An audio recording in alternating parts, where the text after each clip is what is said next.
Okay. પણ જે આ સીબીઆઈની તપાસ શરૂ થઈ પછી ગુજરાત પોલીસના અધિકારીઓ જે હશે એ લોકોની બી તપાસ થઈ હશે, તો એ લોકોને તપાસ માટે બોલાવતા સીબીઆઈ, તો એ લોકોનો સપોર્ટ કેવી રીતે કંઈ મળતો કે સીબીઆઈ માટે બી ચેલેન્જિંગ થઈ જતું અહીંયા? તો હવે સેન્ટ્રલની એજન્સી આવે ને તપાસ કરતી તો સ્વાભાવિક છે કે ગુજરાત કેડરના અધિકારીઓ તપાસમાં તો સહકાર આપતા છે, પણ જે વાત જેટલી કાગળ ઉપર સાબિત થાય એવી હતી એટલી કરી હોત, જો એમાં પોલિટિકલ ઈરાદાઓ ન નાખ્યા હોત તો વાંધો નહોતો. પણ સીબીઆઈએ પણ પછી કેન્દ્રના ઈશારે જે રીતના કામ કર્યું એના કારણે બધા જ કેસ બગડી ગયા, જે કોર્ટમાં ટકી ના શક્યા.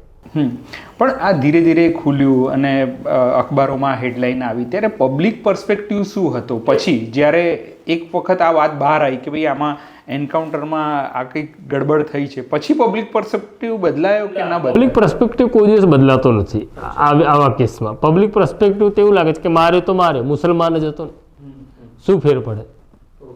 તો પબ્લિક પર્સપેક્ટિવ કાયમ ટોળાની રીતે જ વિચારતો હોય છે.